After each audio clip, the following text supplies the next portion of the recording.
My friends, my friends, my friends. Hello, hello. Welcome to Club Chicxulub.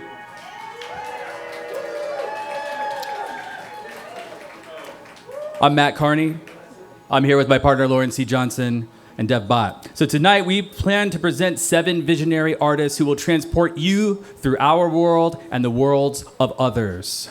Pain, pleasure, horror, beauty intermingle and all have a place in the sublime and the subreal for you tonight. While venturing to the Icehouse at the edge of the world, we will meet Venusian travelers with Abigail Stewart. A desert romp on a moonlit night. And if you're lucky, you might see an illuminated stallion galloping beside you and Tomas Moniz. Feeling and flesh can transform into the immortal and mortal heaven and earth with Josh Riedel. But when your body turns against you and turns everyone against everyone, look for the instructions of the rinse from TK Rex. A firm hand and a gentle whisper, a vision of divine and ethereal love, a magic story and a golden bath to heal wounds from Aliféris. We'll learn that across the galaxies, family take all form through the guidance of Charlie Jane Anders. And coming in on a wave of phase, the alchemist of sound, synth lord and shipwreck detective Bhat. Stories give us music. They give us a glimpse into the human condition, but only believing the stories and music from all of us together, all of us together, that's where the human condition will bring us peace. So raise your glass high. Cheers to us all. Everybody, you beautiful deviant you. I'll see you on the other side.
This is the Icehouse at the edge of the world.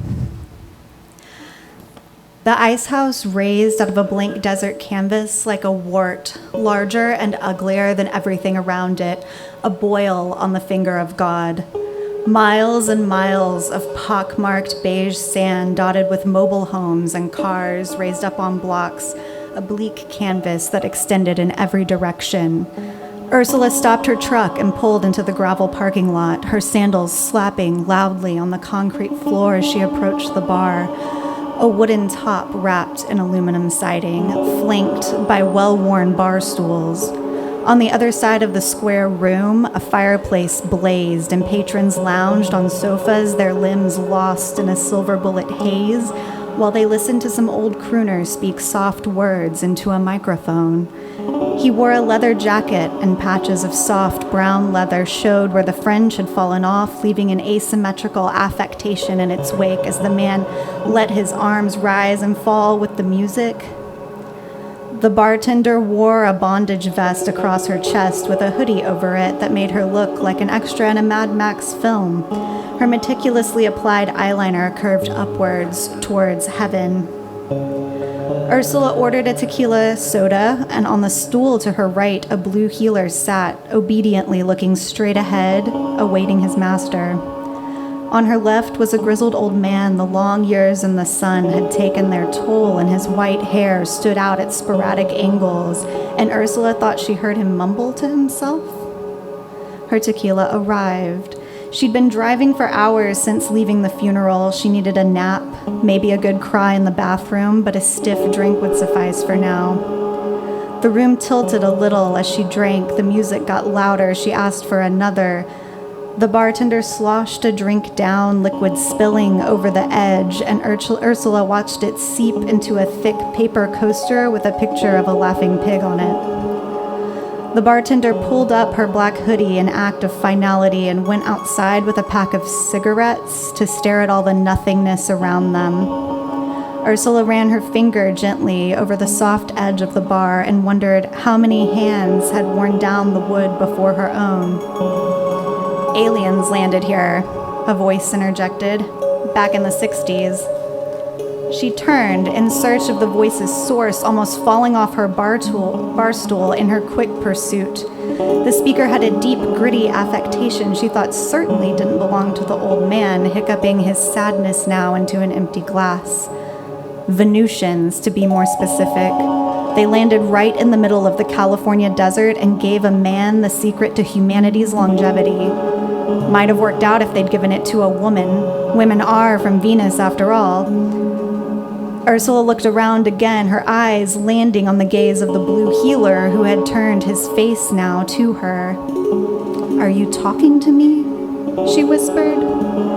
Ursula rubbed her eyes, but his placid dog face did not falter. Maybe it was a barroom joke, someone throwing their voice and they were all laughing at her, or she was hallucinating from the heat and the grief and the vodka. They concealed the knowledge within Tesla coils, wooden domes and copper wire, built a white cupola offset by palm trees across the intersection of several geomagnetic lines hidden under the earth. When you're inside, you hear nothing and everything. Why? Rejuvenation, time travel. They couldn't believe how short the human life was, how impossibly insignificant we are in the grand scheme of things.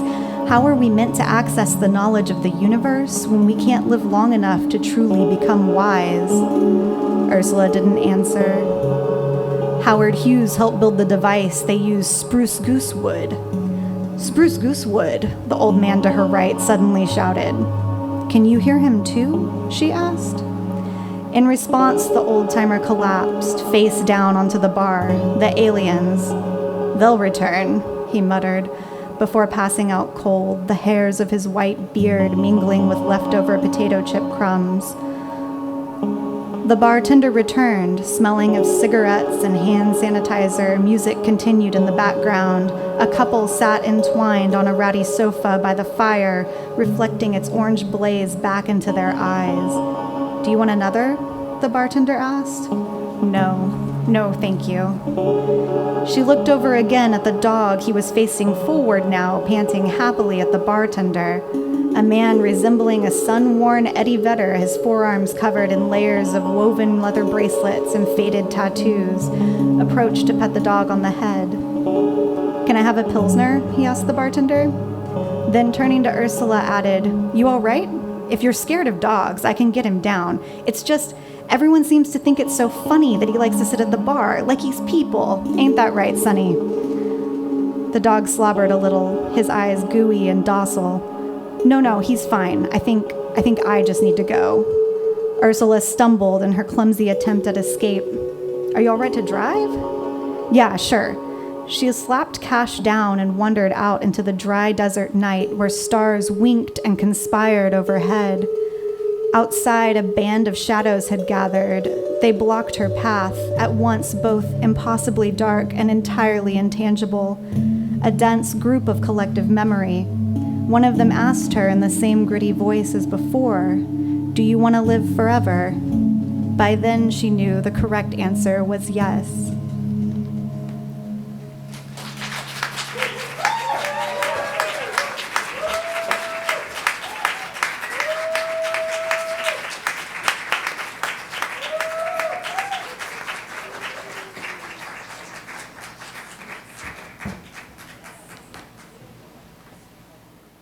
This is called My Buried Placenta.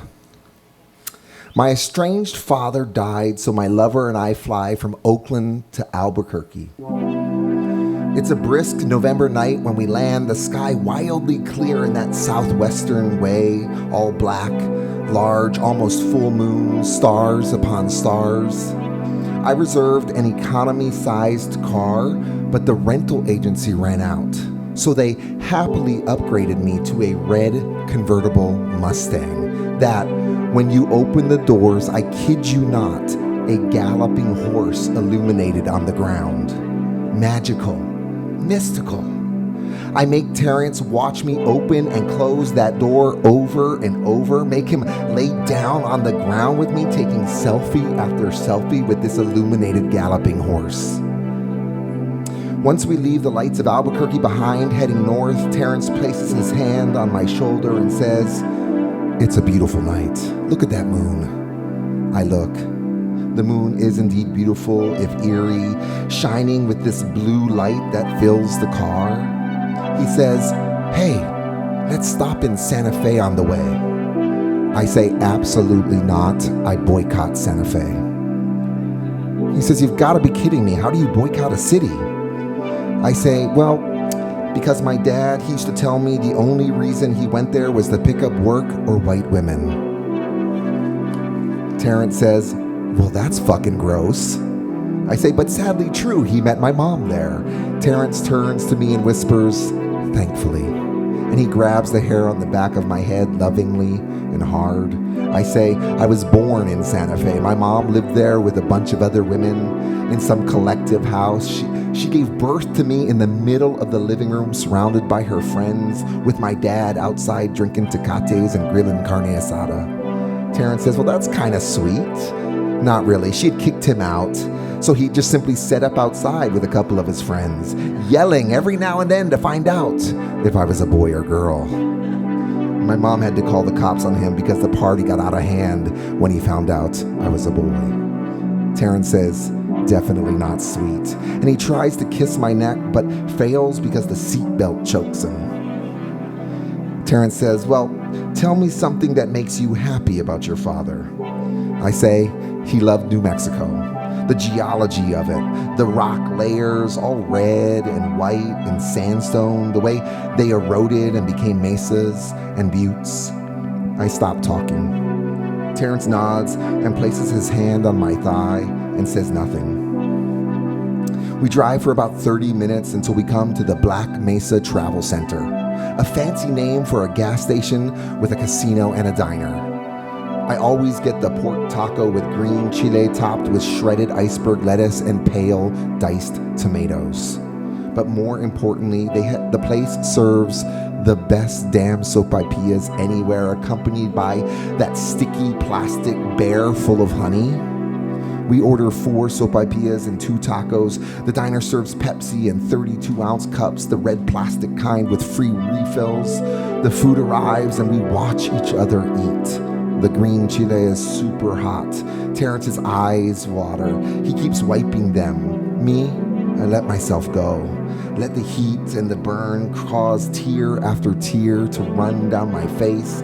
I don't wipe a single one away. After we slather the sopapillas in sweet gold honey and lick our fingers clean like kids.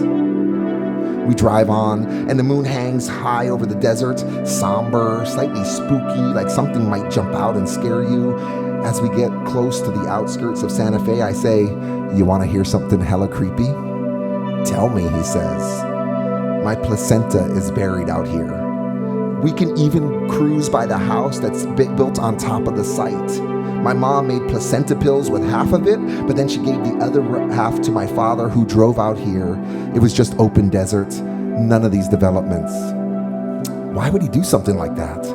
I shrug and I exit the highway and turn left onto Dinosaur Trail Road and drive past a smattering of housing subdivisions and soft, undulating mounds covered in shimmering silver foliage, maybe big sage or salt brush. The last time I drove on this road, I was with my father. I was maybe 10. He wanted to fuck with the people who lived in the house. He wanted to knock on the door and ask them if they felt it was haunted, if they knew they bought a house that was built on a buried placenta. I park across the street from the house. Terrence says, "What do you want to do?" I try to pull Terrence to my body, but the Mustang's bucket seats prevent any kind of physical intimacy, so I step out of the car and walk around, and I open the door, and that damn illuminated horse appears, racing across the desert sand. "Holy shit, that's gotta be a sign," Terrence says, and he escapes me and sprints from the car into the wide open space, and I watch his body jump this way and that. I hear him calling, "Baby Chino, come here, Baby Chino, where are you?" I run after him, and when I catch up, we both huff air. He looks at me in blue light and breathes heavy and hard. He places his fingers to his lips. Shh. I hold my breath, and I close my eyes, and I feel the pounding of my heart. He places his hands on my face, delicate, tender. Something makes a noise, and we both look quickly. Then we laugh, we howl, we hold hands and jump up and down. The sand emanates the daytime warmth. I drop, pushing my fingers into it. I look out at the world spreading away from us, smell the earth, hear the hum of passing cars on the freeway. I remember the last time I saw my father. I had woken early in the morning a couple years ago to head out on the road. I entered his room while he slept. I didn't kiss him goodbye, but I placed my hand on his chest. The rattling breath, the slow beating heart, proof of a living body. I pull Terrence down to me. I rub my lips gently across his. I stick the tip of my tongue out to lick them. I taste honey and something salty. I laugh because that's like almost the biggest cliche possible. Honey lips or sugar lips. I sing, "Lips like sugar," and he immediately responds, "Sugar kisses." The whole moment feels magical and childlike, exactly what I need, as if next I might come across an actual running horse, wild and free, or find the very spot my father buried my placenta. I start digging. I flick sand into the air. Terrence starts to help. We dig various little holes here and there, not really trying to find anything, but digging nonetheless. After a few minutes, Terrence stops, and I stop. Terrence says, "Do you believe in ghosts?" "No," I say, "I don't believe in ghosts, but I do believe things can haunt you." We head back to the car because we still have 45 minutes to drive, but I'm not ready to leave yet, so I study the desert floor, my half-hearted attempt to unearth, to rediscover. At the car, I push Terrence against the door. I hug him. I say thank you. I let myself drop to my knees, wanting that power and control. Without rushing, I undo his belt and unzip his pants. I take him into my mouth, so warm and squishy. I crave that ability to make something so defenseless into something rigid and ungiving, to feel a person become desperately alive. He makes soft sounds, guttural and full of surprise and pleasure. I look up into his face, and to witness such desire, let me tell you, it's like leaving everything that you don't need behind and discovering everything that you do. Thank you very much.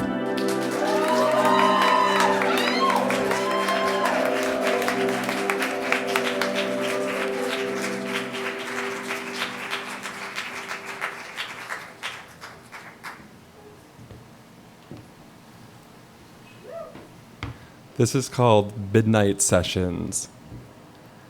Late for work, Moot Mangorsky raced across the Clio Corp campus to the Research and Development building, where that morning a crowd of protesters had gathered in the lobby. What was it this time? A man bared his fuzzy teeth.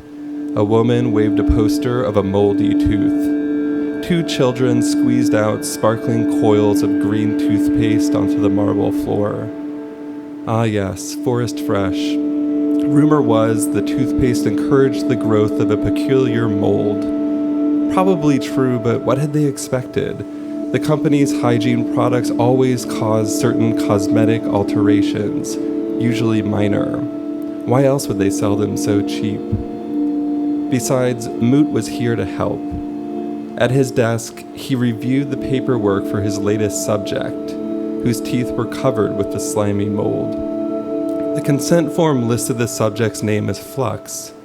In his headshot, he had a crooked smile and hair down to his jawline, aqua bangs chopped neatly over his brown eyes. Moot reviewed Flux's medical forms and set the dials on the harvest machinery to levels appropriate for Flux's height and weight. He inputted data from the forms into the computer. When he was finished, he glanced at the photo again, and it was then, in the dull light of his cubicle, that tiny stars sparkled on his knuckles. Shit, Moot muttered. He put on a pair of latex gloves and walked slowly down the long hallway to Flux's suite, trying to gather himself. When he arrived, he closed his eyes and took 5 deep breaths, picturing the translucent mallards that swam so peacefully on the pond outside his duplex. In this calm state, he knocked and slid open the door. The subject's clothes were draped over a chair in the kitchen. Flux, you there? The bathroom door opened. Flux stood in the steam, his hazy body wrapped in a mustard yellow towel. It's you, he said, stepping toward Moot. I wasn't sure they'd keep their promise. Moot Mangorsky, he said, holding out his gloved hand. Do we know each other? Flux didn't shake Moot's hand. Instead, he pushed up Moot's sleeve and ran his fingers over the tiny stars on Moot's arm. These are all from the cologne? Moot pulled away and rolled down his shirt sleeves. That's inconclusive, Moot said. Is it true that the company supplies you with the cologne, even though it's banned, and that's why you work here? You're still addicted, aren't you? The answer was yes and yes and yes, but Moot wasn't obligated to disclose that information. Ignoring his subject's questions, Moot explained how the research process worked. All Flux had to do was remain inside his suite for 3 nights, and CleoCorp's sophisticated instruments would collect samples from his body and analyze them to find a cure. He handed Flux a stack of informational pamphlets. Any questions? My civics teacher let us watch the trial, you know. Moot looked up from his forms. Please, that was 10 years ago. He didn't have the patience for this. All anyone ever wanted to hear was what it was like to be addicted to a cologne, what it felt like to use it, if it was a coke high or a boozy low. His addiction was more complicated than they could have known. How could he explain it? He liked his new, star-filled body, and whenever he tried to give up the cologne, he didn't like the plain man left over. It wasn't him. I'd prefer not to talk about it, Moot stated. I'm here to cure you. Flux sat next to Moot on the couch. A sucking sound like a tiny vacuum came from the cushions. What is that? A strand of Flux's wet hair slithered across the sofa. It's collecting samples. Flux set his hand on Moot's. On his knuckles, a hint of moss, the same as on his teeth.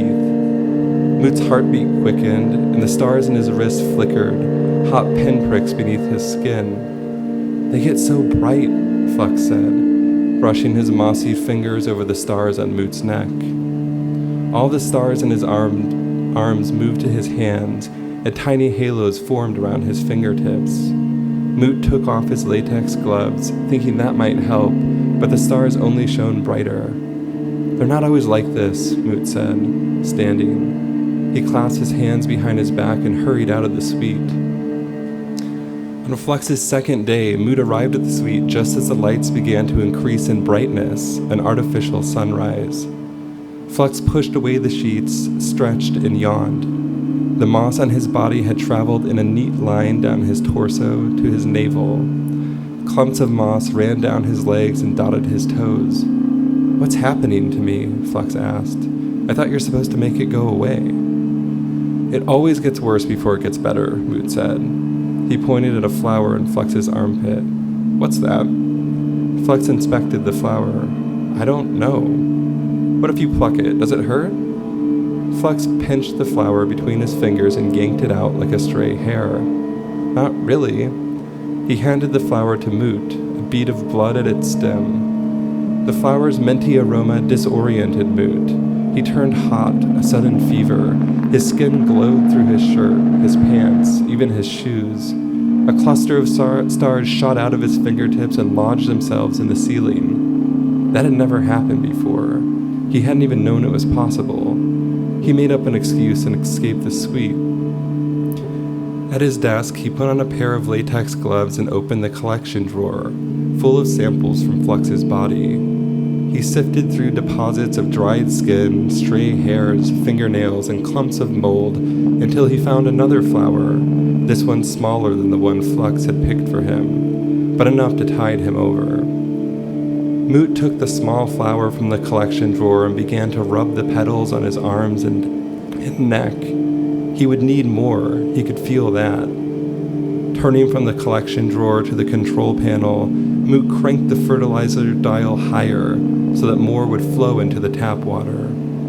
10 times as much as was required for a subject of Flux's size. "Warning, warning," the control panel flashed as fertilizer filled the water lines to Flux's suite. Moot hit ignore, bypassing the warning, and swallowed what was left of the flower. On the third and final day, Moot found Flux still in bed. "Can you describe your physical state?" Moot asked, afraid he'd gone too far. Flux didn't respond. He only scooted to the edge of the mattress and patted the narrow space he'd made for Moot. Moot's stars began to swirl. He undid the top buttons on his shirt and fanned himself, hoping to cool down, but he only burned brighter. It was as though every star in his body was drawn to Flux. Against protocol, he slid between the covers and curled into his subject, pressing his starry body against Flux so that he too was illuminated. "Can you feel them?" Moot asked. "Do they burn?" "A little," Flux said, his voice far off. Soon flowers began to blossom all over Flux's body, in all shades and shapes. Long pink tubes, droopy white bells, giant fluffs of blue. Around his waist, tiny white petals dotted pink. Moot ran to the kitchen for a pair of scissors. As he searched through the drawers, he heard Flux cough again, gag. "Flux, are you okay?" Moot grabbed a knife and rushed back into the bedroom. But where the bed had been was now a vibrant garden. Moot paused to admire the garden, how beautiful it was. He plucked a rose, then another, stashing them in a lab specimen bag before the suite's collection machinery could suck them up. "Flux, are you okay?" he asked, hacking away at the garden with his knife so that he could locate Flux. Moot called out his name again, but Flux didn't respond. Moot cut into vines, reaching his thorn-scratched arms deeper into the garden, plucking out the most precious flowers as he cleared a path to Flux. He worked his way around the bed, harvesting as much as he could, but the more flowers he collected, the more rapidly the garden grew, until vegetation filled the bedroom, spilling out into the rest of the suite. Tiger lilies sprouted through the tiled floor. A creek formed, soaking his feet. Sequoias towered over him. "Flux!" he cried. Moot closed his eyes and breathed in deep. He rubbed flowers on his face and arms and chest wherever he could, but it wasn't enough, and it never would be. What he desired had been lost. Stars shot through his skin, blazed and ricocheted off the nearby trees. His whole body burned bright. He raced through the forest in search of flocks, stars streaking behind him. He ran all night and all year and still runs, the stars he sheds rising high above the sequoias to fill the sky with clusters of light, the constellations we use to find our way home.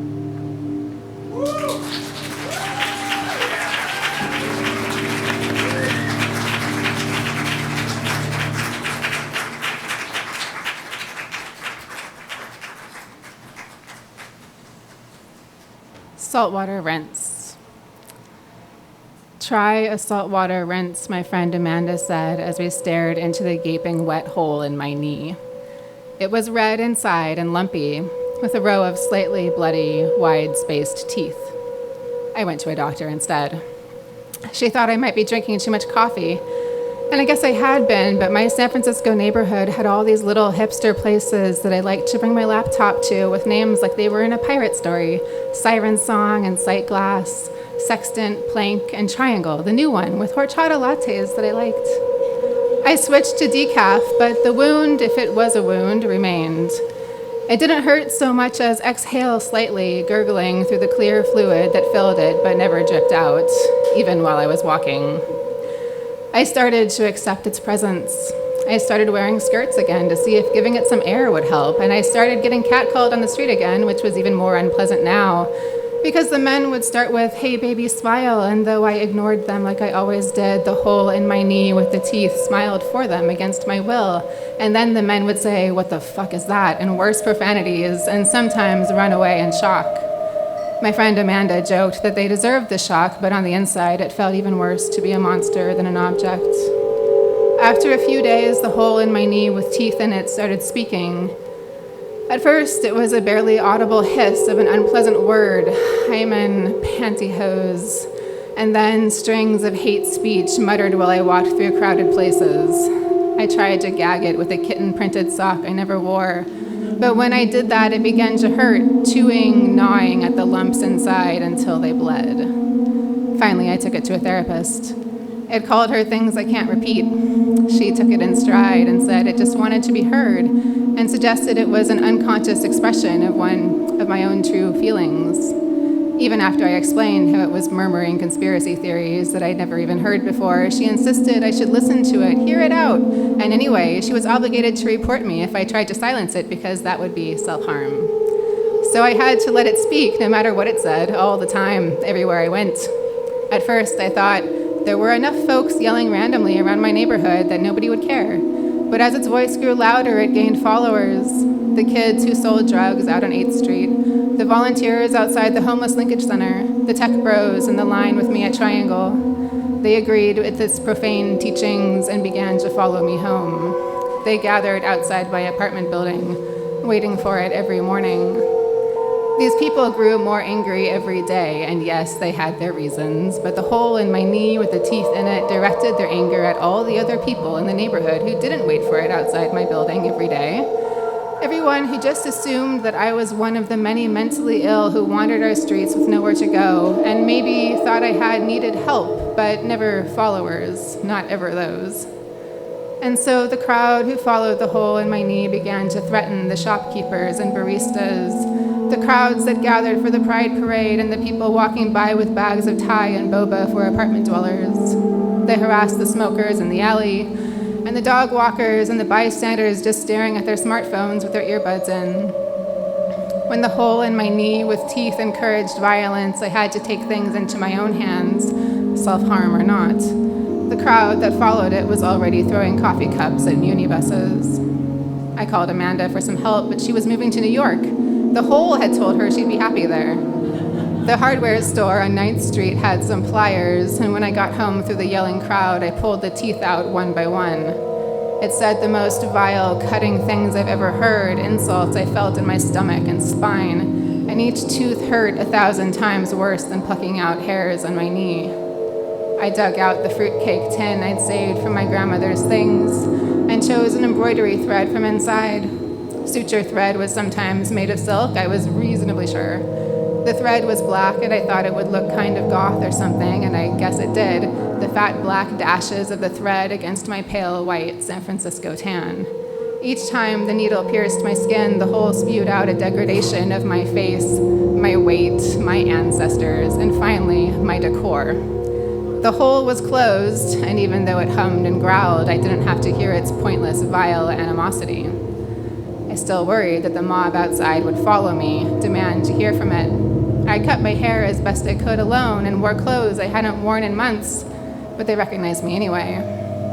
"Where's the hole?" they asked, demanded. I shook my head and looked away and tried to push past the crowd. I just needed cereal. Please let me go on with my life in peace. One of them pulled a knife on me. 2 others grabbed my arms. I screamed. The worst part as they cut my jeans was that the smokers in the alleyway just stood there, swiping at their phones. As they yanked my grandmother's black thread out through my skin, the dog walkers turned around and walked their dogs the other way. As the mob admonished me for pulling out the teeth, no one from the corner store, no barista from the coffee shop nearby, no one standing at the bus stop came to tell them, "Fuck you, it's her body." The followers held me while the hole in my knee gurgled and raged, slurring its hate speech through the gaps where its teeth had been. I tried to outshout it, telling the mob it was lying and evil and trying to destroy us, but a cop in the crowd said I had to stop silencing it. It had a constitutional right to speak, and when I shouted out, "I do too," at the top of my lungs, I was gagged. The mouth rewarded the crowd with demands. "Burn it down," it hissed. "Burn it down." They began with street trees, Brisbane boxes outside my building whose foliage I had admired for years. Now they were towering flames. The corner stores were next, and the shopkeepers called the police, but all the police were already in the crowd that followed the hole in my knee. Then they went for the dog walkers, who ran in terror, clutching their little dogs to their chests, eyes wide with fear. Some of the bigger dogs turned to fight and were beaten into whimpering mounds of fur, their owners sobbing next to them, demanding to know why. Why did you let this happen? And they were talking to me. The smokers had ignored it all, turning up their earbud volume to drown out all the street noise, which had been growing louder ever since the hole appeared. Now the mob turned to them, and someone had guns, and I couldn't scream or move, so I watched. It was all I could do. By dawn, the city was all flame and ash, and there was no one obvious to kill. The hole in my knee turned the mob against each other, sowing division between them wherever it could. The ones who liked the first Star Wars trilogy better than the prequels began to distrust those who liked the prequels, and the people who were slightly taller started thinking they should be in charge. It was renters versus owners, designers versus coders, and soon they were killing each other. The ones who held me dropped me to defend themselves, and I ran. I pulled the gag from my mouth, a swag tee from a new social media launch, and I yelled my own obscenities at the hole in my knee. It yelled back as I ran, past City Hall with its dome sunken in and the gold all charred black, past the cinders of Japantown and the forest fire Golden Gate Park had become. All the way to the ocean we argued, buildings collapsing around us, 6 miles of blistering hills. And there at the beach, I did what I should have done weeks ago. I pried a blood-spattered surfboard from the hands of the corpse of a surfer and swam out with it into the waves. If the hole was still yelling under the water, I couldn't hear it. Only the final, faint screams from the city behind me and the calm, steady roar of the ocean ahead. There were birds on the waves, and yellow-white foam, and a triangle fin through the gray.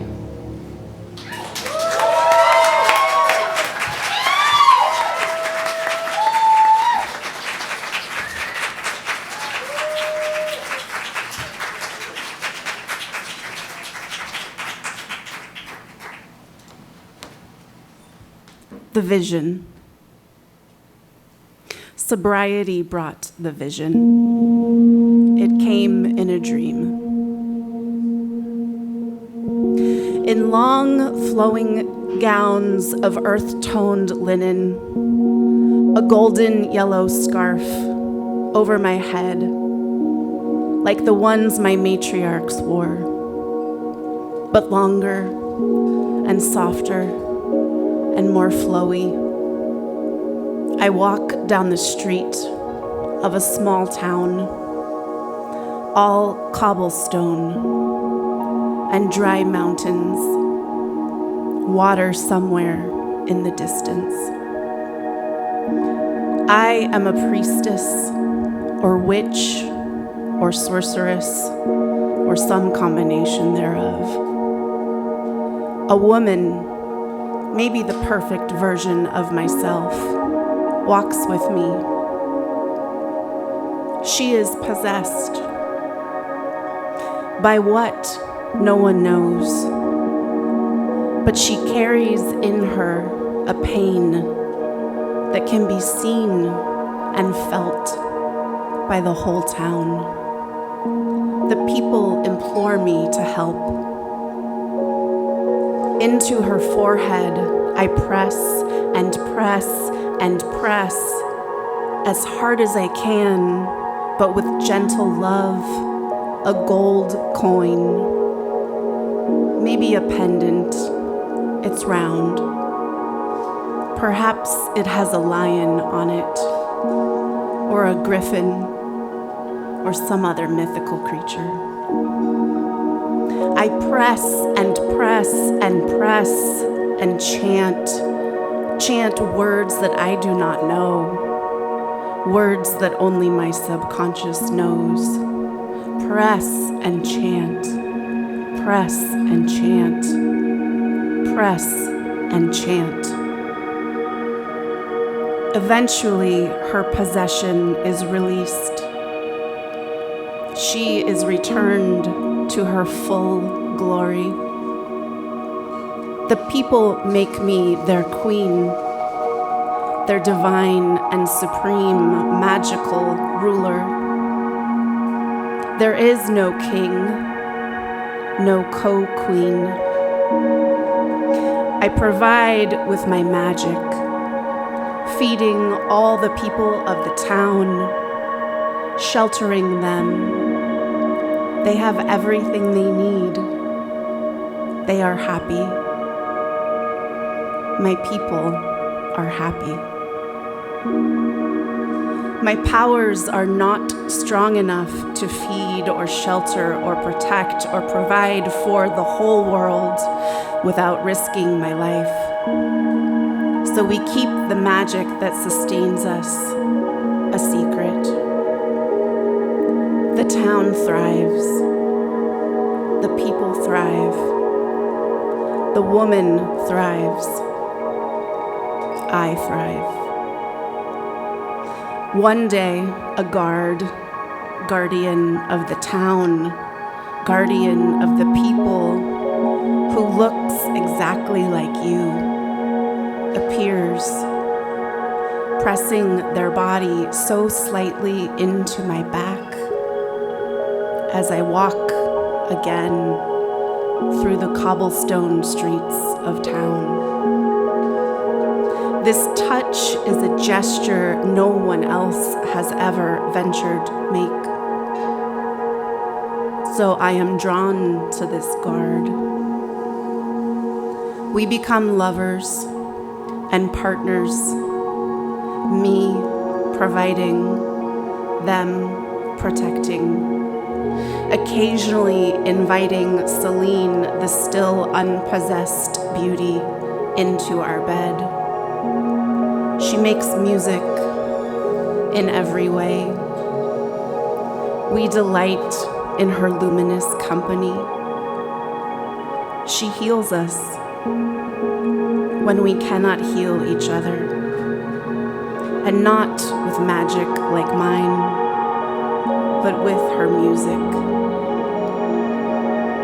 We bathe in golden baths. The water is viscous and golden. It is magic. It is the source of my magic. With a flick of my finger, I draw us a golden bath, start a fire, conjure food, heal a wound. Life is idealistic. No one wants. No one needs. No one is unsatisfied. There is joy and eternal healing in our golden waters. Even after strife and battles, because there will always be those, we are well. We are well. We are well.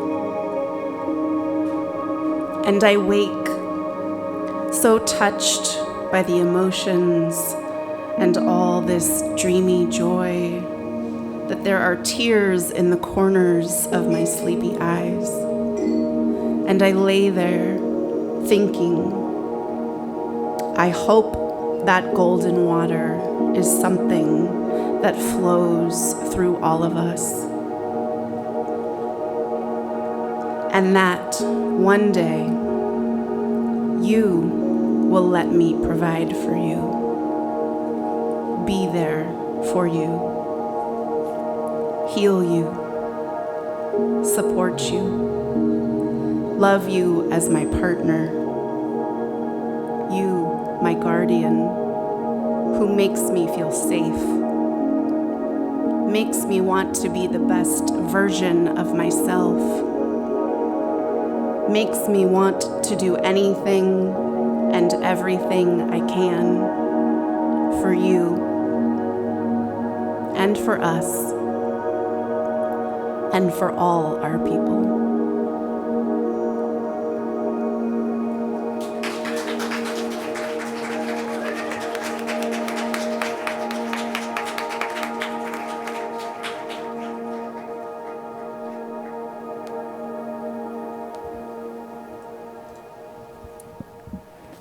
There's nothing sadder than the sound of dreams not coming true.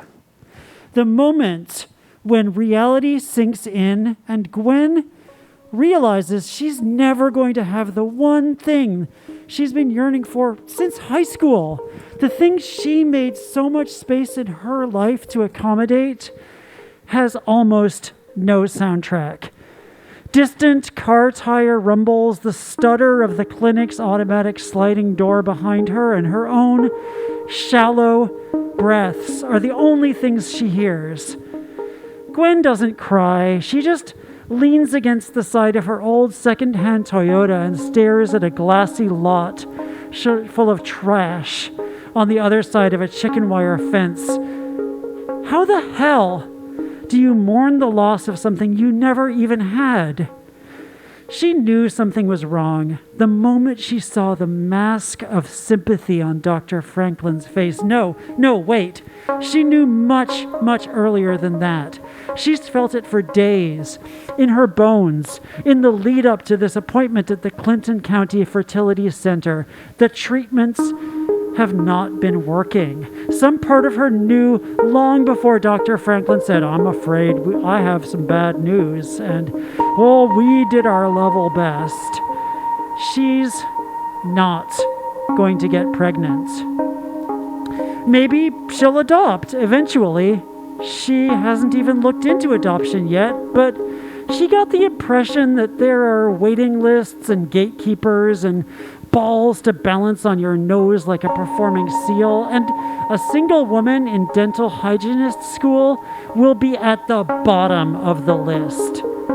She can't bear to start thinking seriously about it just yet because this IVF business took way too much out of her. I'm going to eat a donut, Gwen says out loud. No, screw that. I'm going to eat a dozen donuts. And I'm going to listen to show tunes so loud my ears ring and stay up all night watching Kitchen Nightmares. I'm not responsible for a soul in the world besides myself. Time I started acting like it.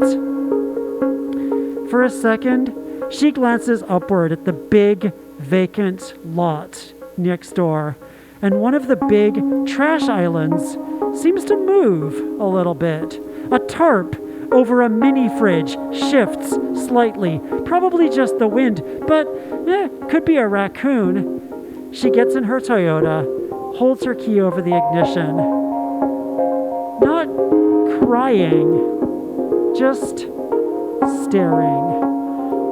Someone is hiding under the tarp and inside the mini fridge. A creature with a sheet of moss or greasy film all over his face. Junior Explorer Mainaul is getting a cramp in his left arm and his right leg, and the air is cold, and he has a stiff neck from sleeping on a tile floor earlier. But he watches Gwen sitting hunched over inside her car, and he feels something inside him reach out to her. Gwen's grief is very different than Mainaul's, but they are both grieving. He thinks about the way she talked to herself in the parking lot. I'm going to eat 12 donuts. Her voice had a sweetness to it, a playfulness. Mainaul feels certain in his lung spleen. Gwen Maines would be a good parent for a most unusual child. He watches her drive away, heading down the bypass road toward the donut place. No need to follow. He can track her to her home easily enough. Instead, Mainaul heads back to the abandoned semi-underground structure where junior technician Farathas is watching over the baby. The sign on the front says, Video Junction, but there's nothing inside but cement pillars. Whenever Mainaul sees the baby again, he has to stop and look into her big, reddish blue eyes, seeking some trace of the woman that he would have died for. The woman who instead died for him, along with everyone else on the Inquisitive.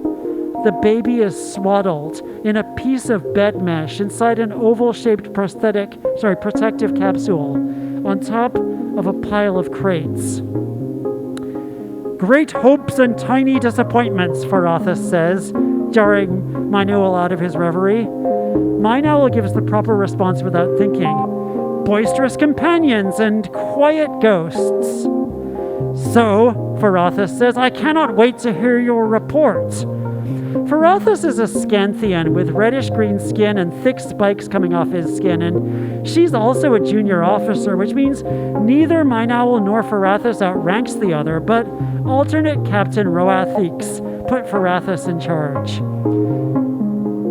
Gwen Maines is the one. I'm certain of it. Mainaul looks at the baby instead of his fellow officer as if he needs to convince the child that Gwen should be her mother. You should have seen her. She has a spirit that is both genital and generous, and her vehicle? It was coated with rust. Rust is not considered a blessing on this planet, Farathas reminds him. Mainaul's people, the Yarthin, believe that rust is a gift from the gods. That chemical reaction where iron oxidizes and releases free electrons is a holy favor, holier even than the making of chlorine and lye. Fine, Mainaul says. I'm telling you, Gwen Maines will care for this child as her own. She'll do well. One single human on her own? Farathas frowns so hard her cheek spikes almost cross. What about that family? The Redfields? I saw them arguing after they left the clinic, Mainaul sighs. They lacked gentleness with each other. He doesn't bother to mention that the Redfields' car was rust-free because he knows Farathas won't understand. Farathas pokes her quant, and a glowing puff of information appears in her right hand. The Inquisitive cannot hide in orbit forever, and we can't risk anyone finding out where we hid the child.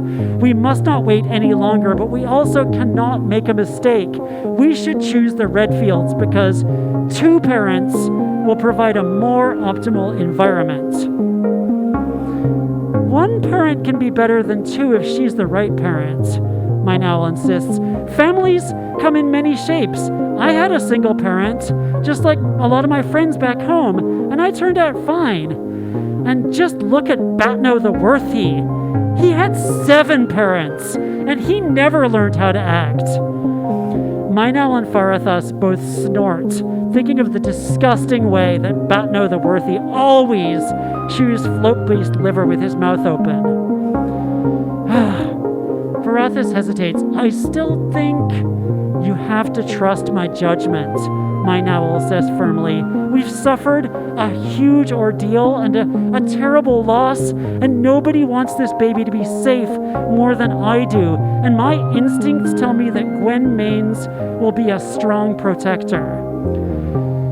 Loud sigh, shivering spikes. Very well, Farathas says. Bring the child. Let us visit this Gwen Maines. I dearly hope we can be on our way back to the ship soon.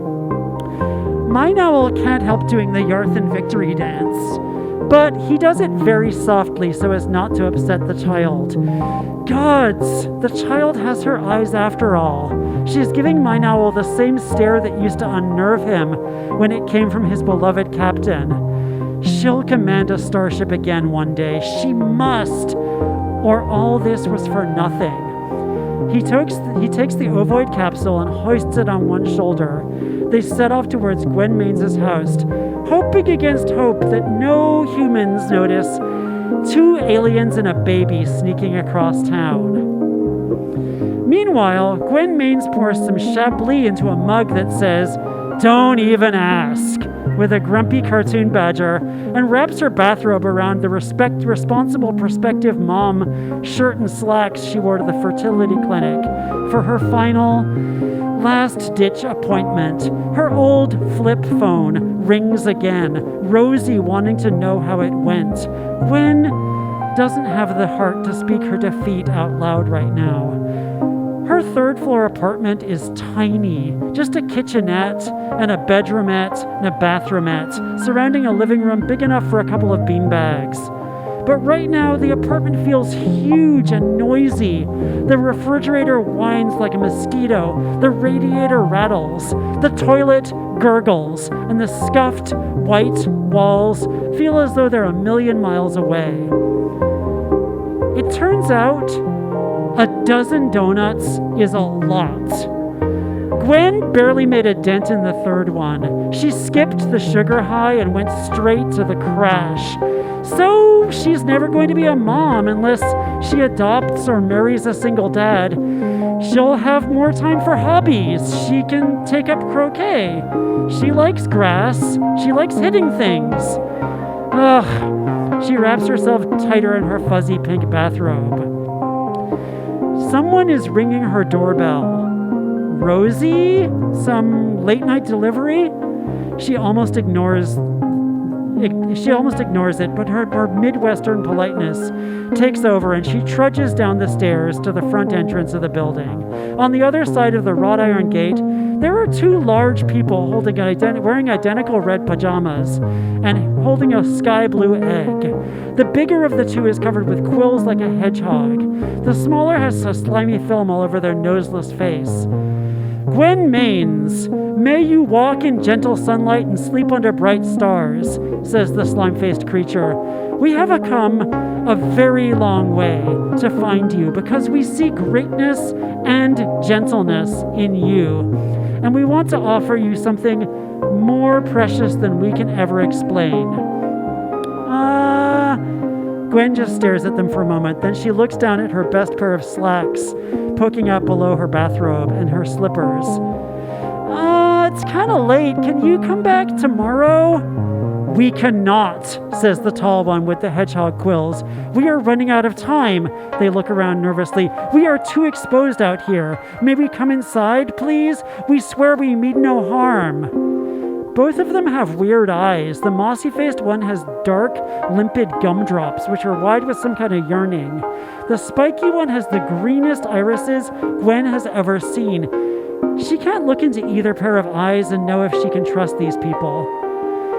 Anything you want to say to me, you can say out here. Gwen plants her slippered feet. Mossface sighs. Very well. I am Junior Explorer Minaul, and my pronoun is he. We are visitors from deep space, and we have just suffered a grievous loss. Our beloved comrade died, but we were able to clone her in time. The clone is still a newborn, and she looks like an alien, but we have the means to alter her DNA so she will appear to be not just human, but a genetic match for you. You can raise this child as your own. All we ask is that you keep her safe and hidden from other aliens who might wish her harm. Oh! Gwen almost faints, like she gets the woozy, spinny head thing, but then she just leans against the dorm frame. Can you say that whole thing 3 more times? Minaul looks around anxiously. A car drives past and someone is walking their dog. Then, he sighs and says the whole thing 3 more times. And if you want to read the rest, it's at uncannymagazine.com. Thank you.